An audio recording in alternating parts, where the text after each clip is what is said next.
This Sunday, the 8-2 Colts are taking on the 5-5 Chiefs, and the Colts are 3.5 point underdogs. Colts come into this game with the highest EPA per play in the league, the highest EPA per rushing attempt in the league, the best rushing offense in the league, bar none, an MVP candidate, the offensive player of the year frontrunner, Jonathan Taylor, in their backfield against a mediocre to bad run defense, facing a team with one of the worst rushing attacks in the entire league, a decent defense and a decent passing attack, but nothing too special. By all accounts, every metric points to the Colts winning this game, yet the Vegas line of this game is 3.5 for the Colts. The only thing the Chiefs have going for them is Patrick Mahomes is a better quarterback than Daniel Jones, and that it's at home in KC. Funnily enough, just last week, the 8-2 Broncos were also underdogs to these Chiefs. And just like this week, it didn't make too much sense. That game was at Denver. The Broncos have been playing not as good as their record says, but they're a good team in the league. And the Chiefs have just looked mediocre this year. Last year, they looked fraudulent all year and then got exposed in the Super Bowl. This Chiefs team leaves very little reason to actually believe in them. And yet the Vegas line says it's going to beat the arguable best team in the league, the Colts, with one of the best offenses in the league, by over a field goal. I made a Reddit post asking why Vegas and the public are overrating the Chiefs so much. I asked if there's any other team that's been as overrated as the Chiefs this year. And it came to my attention that almost nobody understands how Vegas lines works. What I managed to gather from the Reddit post is that people believe that Vegas sets the line so that's as close to 50-50 as possible and they make money no matter what. Now, that's not always the case, or even most of the time the case. As you probably know, Vegas sets the line before any money comes in. Obviously, you can't set a line with money before you set the line. So insiders, smart bettors will give Vegas an idea of where to set the line. They'll set the line there. And then as money pours in, they sometimes adjust the line.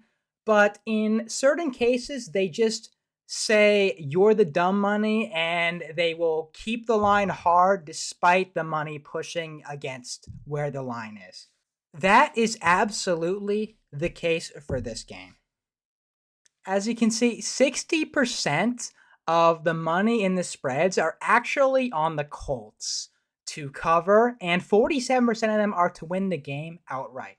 Now, this is actually a problem for Vegas in that they will lose money on this game. They won't make money. They will lose money if the Colts win this game.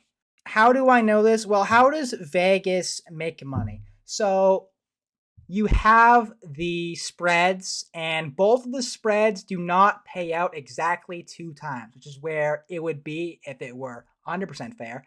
They pay out around 1.9.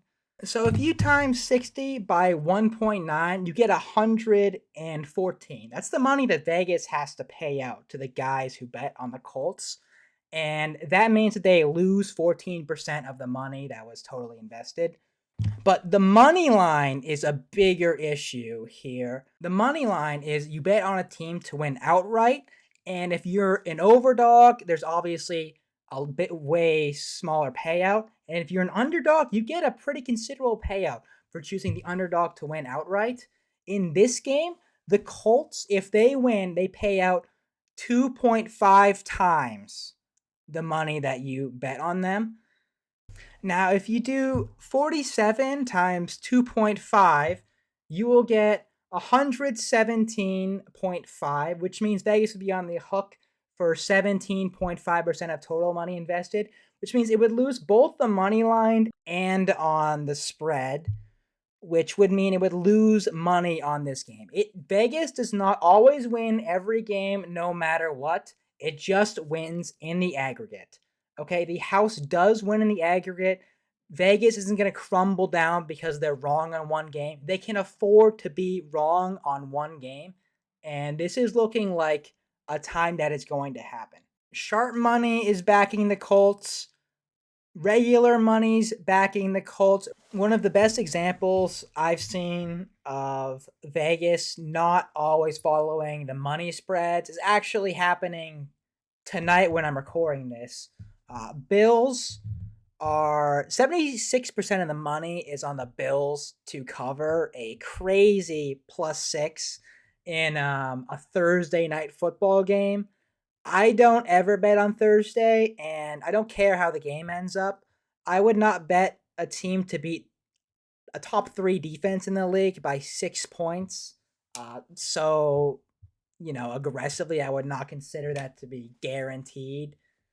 So Vegas has obviously ignored the air quotes dumb money. Buffalo could still cover. I'm not denying that. However, Vegas considers it unlikely that Buffalo covers, and I would have to agree with them.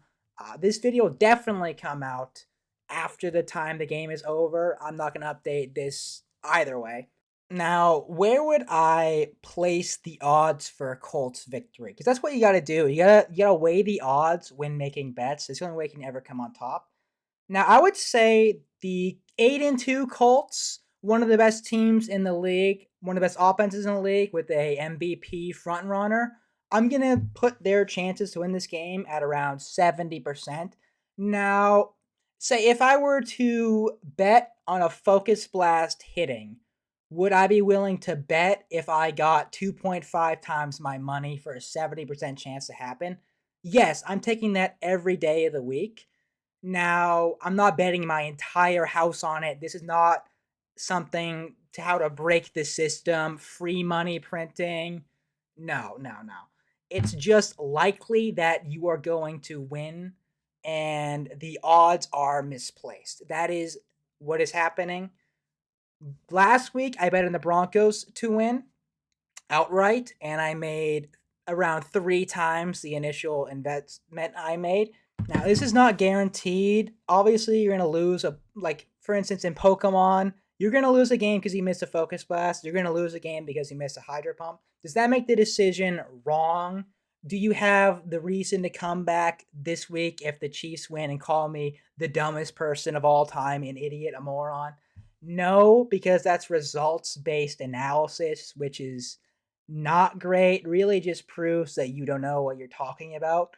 Because you need to make predictions to actually be ahead. If you always play from behind, you will never find value in anything because it will be priced in.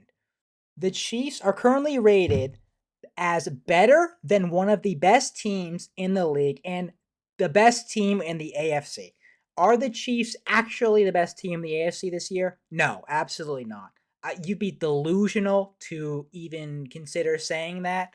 Now, there are going to be many delusional Chiefs fans who believe that they are the best team in the AFC still, but that is definitely not true.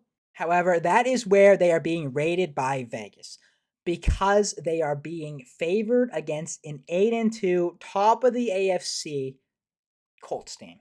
There are even being articles written about the Chiefs having money bet against them, that people are stopping to believe in the Chiefs.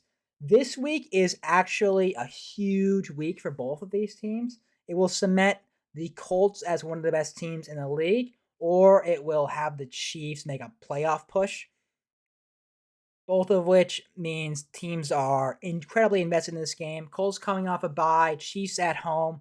This game is going to be tough, but in terms of the odds, I would give Colts a huge edge as the better team. Do not bet your entire house or your life savings that the Colts will win this game.